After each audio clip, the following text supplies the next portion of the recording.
بسم الله الرحمن الرحيم. عن سمرة بن جندب رضي الله تعالى عنه قال قال رسول الله صلى الله تعالى عليه وسلم: وأما الرجل الطويل الذي في الروضة فإنه إبراهيم عليه السلام، وأما الولدان الذين حوله فكل مولود مات على الفطرة. رواہ البخاری۔ نبی کریم صلی اللہ علیہ وسلم نے ارشاد فرمایا کہ فرشتوں نے مجھے بتایا کہ وہ دراز قد شخص جو باغ میں نظر آئے وہ حضرت ابراہیم علیہ السلام تھے، اور جو بچے ان کے چاروں طرف تھے وہ بچے تھے جو بچپن ہی میں فطرت پر فوت ہو گئے۔ دوستو، نبی کریم صلی اللہ علیہ وسلم کے اس خواب کا ذکر کیا جا رہا ہے جس میں نبی کریم صلی اللہ علیہ وسلم کو بہت سے مناظر دکھائے گئے۔ ان میں بعض جگہ تو گناہوں کی سزائیں دی جا رہی تھی اور بعض جگہ جنت کے یا اچھے مناظر نبی کریم صلی اللہ علیہ وسلم کو دکھائے گئے۔ یہاں یہ بات ذہن میں رہنی چاہیے کہ یہ خواب الگ ہے اور واقعہ معراج الگ ہے، اور واقعہ معراج تفصیل سے پہلے بیان کیا جا چکا ہے، اور وہ واقعہ معراج جسمانی تھا اور نبی کریم صلی اللہ علیہ وسلم کو بیداری کی حالت میں ہوا ہے۔ یہ ایک الگ خواب ہے جو نبی کریم صلی اللہ علیہ وسلم نے صحابہ کرام کو سنایا۔ حضور نے فرمایا: فَأَتَيْنَا عَلَى رَوْضَةٍ مُعْتَمَّةٍ فِيهَا مِن كُلِّ لَوْنٍ رَبِيعٍ، پھر ہم ایک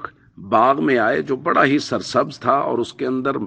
بہار کے ہر طرح کے پھول تھے، اور اس کے اندر ایک لمبے قد دراز قد شخص تھے اور ان کے ارد گرد بہت سارے بچے تھے۔ حضور نے فرمایا اتنے بچے کہ میں نے پہلے کبھی ایک ساتھ اتنے بچے نہیں دیکھے۔ تو فرشتوں نے اس خواب کی اس واقعے کی تفصیل بیان کرتے ہوئے بتایا کہ وہ دراز قد شخصیت وہ حضرت ابراہیم علیہ السلام تھے، اور ان کے ارد گرد جو بچے تھے یہ وہ بچے ہیں جو فطرت اسلام پر بچپن ہی میں فوت ہو گئے، کیونکہ اور یہ مسلمانوں اور کافروں کے دونوں کے بچے ہو سکتے ہیں، چونکہ نبی کریم صلی اللہ علیہ وسلم نے فرمایا کل مولود یولد علی فطرت الاسلام، چونکہ ہر بچہ فطرت اسلام پہ پیدا ہوتا ہے۔ اگر وہ بچپن میں ہی فوت ہو گیا تو وہ فطرت پر فوت ہوا اور وہ ابراہیم علیہ السلام کے ارد گرد بیٹھا ہے۔ تو یہاں بہت بڑی تسلی ہے ان والدین کے لیے جن کے بچے بچپن میں چلے گئے۔ ایک تو وہ ابراہیم علیہ السلام کے پاس بیٹھے ہیں، نبی پاک صلی اللہ علیہ وسلم دیکھ کے آئے اور حضور نے ہمیں خبر دی ہے، اور دوسرا ویسے بھی حضور علیہ الصلوۃ والسلام نے بہت خوشخبری دی ہے کہ یہ بچے والدین کی سفارش کریں گے، بلکہ یہاں تک کہ حضور نے فرمایا جو والدین صبر کرتے ہیں اپنے چھوٹے بچوں کی وفات پر، تو اللہ تعالیٰ فرشتوں سے کہتے ہیں کہ یہ مشکل وقت میں میرے بندے نے صبر کیا ہے اور میری تعریف کی ہے، تو ابنوا لہ بیتا فی الجنۃ وسموہ بیت الحمد، اس کے لیے جنت میں ایک گھر بناؤ اور اس کا نام بیت الحمد رکھو۔